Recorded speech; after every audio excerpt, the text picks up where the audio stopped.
Do you think that a president, somebody running for president should admit that? Anybody? Forget the name Trump. Anybody. Should they begin the campaign by accepting the legitimacy of our political process and that we do have a legitimate president? I think absolutely. Unless they have hard evidence to the contrary. Trump's never said he has hard evidence. He never claims he needs any. He just says, well, I have suspicions. Did you watch those tapes we just showed here where he said he had people working on this down there in Hawaii? He didn't have anybody working on this. It's such a big issue. Why wasn't it asked the other night? Now, it will be asked, no doubt, if it's the issue that Katie and others believe that it is. It will be asked. There's no way in hell we're going through 3.5 debates without this coming up again and again until your guy, and you convince your guy to put it behind him. But let me say this. The people who are supporting Donald Trump have seen their household income fall from $57,000 to $53,000. They've seen jobs go away. There are 94 million people. Let me get back to why I think this matters.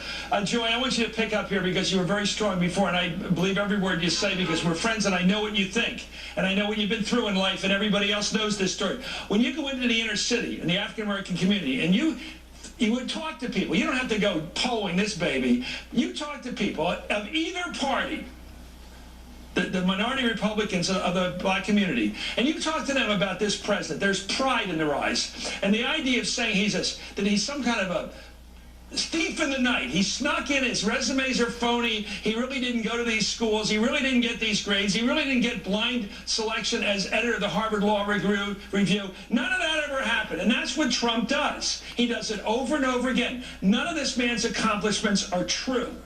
That's the point. And absolutely. And Chris, I can tell you, you can count right now on one hand the number of prominent African-American Republicans who are coming forward and supporting Donald Trump. And when I talk to black Republicans who I know, who I've known for a long time, none of the black Republicans that I know are in support of Donald Trump. And the thing you'll hear them say the most is that Donald Trump showed such utter, blatant disrespect for the President of the United States, tried to humiliate him by demanding he show his papers as if we were in apartheid South Africa, questioned whether he was right to get into the Harvard Law School, whether he was put on the Harvard Law Review legitimately, saying no one knows him from the past, as if he sort of emerged out of the vapor as this Manchurian candidate. What Donald Trump attempted to do in 2011 was to delegitimize, de-Americanize, and dehumanize the first black president of the United States. Donald Trump had a choice at that time. He was nothing more than a gadfly. He wasn't a candidate for anything. He made the choice to be a birther. He hasn't walked away from it. And I promise you, Congressman Kingston, while you don't believe in it, it is the main reason why he cannot attract significant support among African Americans, among his other past racist acts, including housing discrimination. But it keeps people from listening to anything else he says. Okay, thank you. The most recent poll shows that he's at 8% of that. That poll was an outlier, and nobody actually absolutely believes that poll. Most of the polls have him operating somewhere around 1 to 2%, and there are some polls in certain geographic areas that have him operating at 0. And these Republicans are constantly running out that outlier of a poll that's at 8%. There is no way in hell he is going to get 8% or anywhere close to it. Oh, Congressman. Now, let me say this. Remember, Mitt Romney got less than 4%, and John McCain got 4%. Mitt Romney got less than 6%. You can look at one head-to-head poll that shows without the other two candidates him at 8%. The Monmouth poll taken exactly the same time puts him at 4% with 4 white people in. I promise you, he won't do even that well with African Americans. Just to finish this off, Congressman, to counter one point there.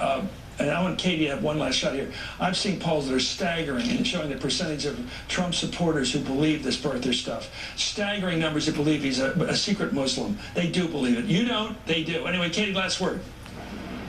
You know, they chant he's a Muslim when Donald Trump mentions his name at his rallies quite often. They also chant lock her up whenever he mentions Hillary Clinton's name. The reality is Donald Trump is not dissuading them from this. And when he's been asked directly by people in the crowd at his own town halls, we remember this moment last year when a questioner called him a Muslim. Donald Trump did not shoot him down in the way that John McCain did. He took a lot of heat for that. This may not not be the #1 issue for many of his supporters. The economy may certainly be, but a lot of his supporters do put this in their top 3, top 4 issues. They don't like the direction this country is going in, and I'm sorry for this siren. And they say the reason for that is that they believe that President Obama doesn't hold what they call Western values. Okay, thank you so much, Katie Tur. You know best. You're there. And Joy, you were great tonight. Thank you so much. And Jack Kingston, you got a tough job tonight. Coming up.